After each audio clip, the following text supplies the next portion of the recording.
lot of pride. बहुत से लोग हैं जो बहुत घमंड है, जिनको अपने अलग अलग कारणों से, Even between Christians. मसीहों के बीच में भी, I will only go to my tribal church. My tribe is better than your tribe. मैं अपनी ट्राइब के चर्च जाऊंगा, My tribe is the greatest. मेरी ट्राइब सबसे महान है, And all these things bring enmity. और ये सारी चीजें दुश्मनी लाती हैं. When we keep our earthly identity above what Christ has done, we actually downplay the gospel. जब अपनी शारीरिक पहचान को हम मसीह ने जो किया उससे ऊपर रखते हैं, तो सुसमाचार को हम फीका करते हैं. Amen. Gospel is the gospel of peace. सुसमाचार मेल मिलाप का सुसमाचार That है. means now there is nothing that divides us as brothers in Christ. इसका मतलब मसीह में भाई होने के कारण हमें अब कोई भी चीज अलग नहीं कर सकती. Amen. Even like, think about this. There can be differences in the way we believe. हम जिस रीति से विश्वास करते हैं अलग अलग मुद्दों पे, वो अलग हो सकता है. But if the basic doctrine is right, लेकिन जो what I mean by that is, if you believe that Jesus is the Lord and He died for your sins and He was rose again, if you have the basic doctrine which saves us is right, then like everybody has some basic differences. We shouldn't divide ourselves for these things, because the gospel is the gospel of peace. अगर मुख्य जो बातें हैं परमेश्वर के सुसमाचार की, अगर वो हम सेम मानते हैं, लाइक प्रभु यीशु मसीह ही प्रभु है, वो मारा गया, वो जी उठा, अगर इन बातों पर हम सहमत हैं, तो थोड़े बहुत अंतर सब जगह होंगे. You will see what the devil has done is, if you believe that Jesus is the Lord, if you believe, and you don't believe that praying in tongues is not important, hey, that doesn't stop me from loving you.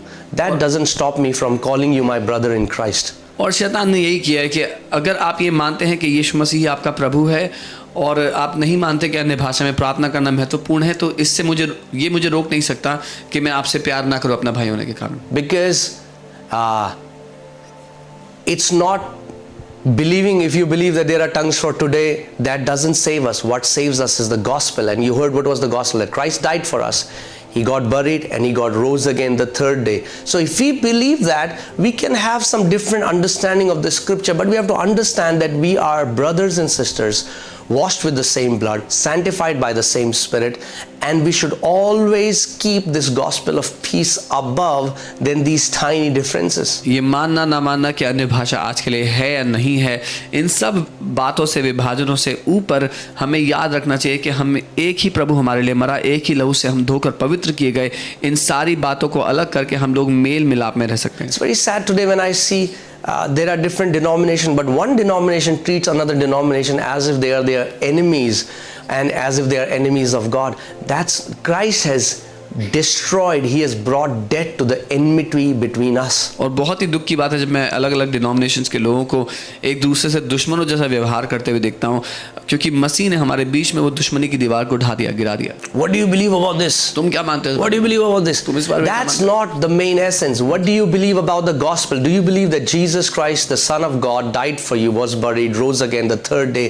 That's what saves a person. And then if God accepts or people go to heaven because of the right doctrine, then let me tell you, nobody has the 100% understanding of God right now. We all are learning. So we need to give grace to one another, understanding. Now we have peace with God our Father and we have peace with one another. प्राथमिक मुद्दा ये नहीं है कि आप क्या मानते हो.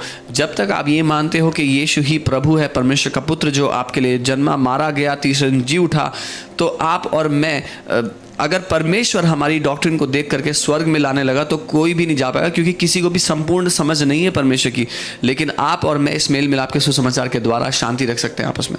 Amen. I'm not saying that we compromise on our doctrine. मैं ये नहीं कह रहा हूँ because there are many cults who don't believe on the divinity of Christ. मैं नहीं कह रहा हम समझौता करें अपनी डॉक्ट्रिन पर. बहुत सी ऐसे कल्ट्स हैं जो ये नहीं मानते कि यीशु प्रभु है. But I'm saying if your basic foundational doctrine is right. पर मैं ये कह रहा हूँ अगर आपकी नींव की डॉक्ट्रिन सही है, right, we don't need to fight on these petty issues. तो बाकी छोटे मुद्दों पर लड़ने की जरूरत नहीं है हमें. God has not called us to fight like cats and dogs in the body of Christ and tear one another apart. परमेश्वर ने मसीह की देह को कुत्तों बिल्ली की तरह लड़ने के लिए और एक दूसरे को फाड़ खाने के लिए नहीं बुलाया. The Bible says you need to pursue peace with all men.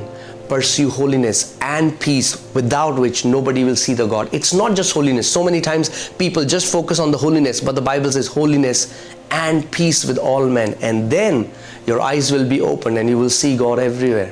Bible कहती है पवित्रता और मेल मिलाप दोनों का पीछा करो, केवल पवित्रता नहीं, पवित्रता और मेल मिलाप जिसके बिना कोई परमेश्वर को नहीं देखेगा. Amen. If I see it in this context, yes, holiness is living a holy life, not living not living in sin. Yes, that is there. But if I see it from the scriptures, it's holiness and peace. True holiness, which God sees holiness, will produce genuine peace in your heart for your brothers and sisters. पवित्रता में चलना ऐसा है कि आप निष्कलंक बिना पाप के जिएं, लेकिन सिर्फ पवित्रता नहीं है, मेल मिलाप के साथ है. परमेश्वर जब सच्ची पवित्रता देखता है तो पवित्रता और मेल मिलाप दोनों पाता है. I mean, I think about this. There is a guy who doesn't smoke, doesn't drink, has has not even been married, but carries so much of bitterness and judgment in his heart for others. Guess what? He's not holy in the sight of God. एक व्यक्ति जिसके बारे में आप सोच सकते हैं वो शराब नहीं पीता, सिगरेट नहीं पीता, शादी नहीं हुई, कोई बुरे काम नहीं करता, कुछ नहीं करता, लेकिन वो सब लोगों से बैर करता है जो उनके बारे में बुरा भला बोलता है, तो परमेश्वर की नजरों में वो पवित्रता नहीं है. That's why I always say one of my favorite hero in the Bible is Nathaniel. इसलिए मैं कहता हूँ मेरा सबसे फेवरेट हीरो है Jesus Nathaniel. looked at him. यीशु ने उसको देखा, His eyes penetrated to his heart at the core, and he said, "Behold, a true Israelite in whom there is no guile." उसकी आंखें उसके दिल को भेदते हुए भीतर तक गई. उसने कहा, देखो सच्चा इजरायली जिसके मन में कोई बैर नहीं है, कोई भेद. Amen. So understand that we have been called together. God has destroyed this hostility. God has destroyed this enmity that we had towards God and we had towards each other. परमेश्वर ने हमें साथ मेल मिलाप के लिए बुलाया और उसने सारे दुश्मनी को नाश कर दिया उसकी ओर और जो आपस में मनुष्य की ओर थी. Amen. So even if you don't believe what I believe in different maybe about spiritual gifts or about the anointing or about the healing, that's okay. We can love each other. अगर आप वो ना मानते हो जैसे मैं मानता हूँ आत्मिक वरदानों के बारे में, अभिषेक के बारे में, अलग अलग चीजों के बारे में, कोई बात नहीं, हम लोग एक दूसरे से प्यार कर सकते हैं फिर भी. Amen. आमीन. Hallelujah. Hallelujah.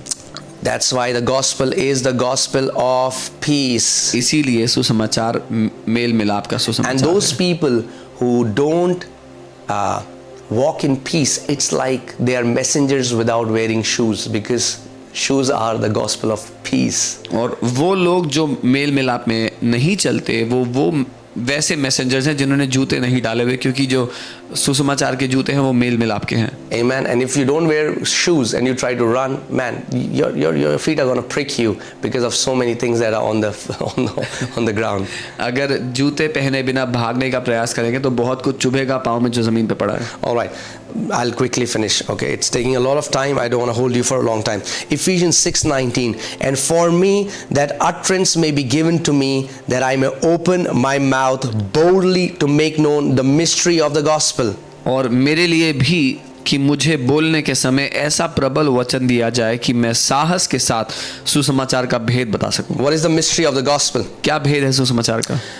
This mystery is that ये रहस्य है Ephesians 3:6 इफिसियों 3:6 that the Gentiles are fellow heirs, कि यहूदियों के साथ गैर यहूदी भी सह उत्तराधिकारी हैं, members of the same body, एक ही देह के अंग हैं, and partakers of the promise in Christ Jesus through the gospel, और मसीह यीशु में जो वचन जो वादा दिया गया था उसमें सहभागी हैं through the सुसमाचार good news. उस सुसमाचार के द्वारा. Hallelujah. Hallelujah. Amen. Let's come back.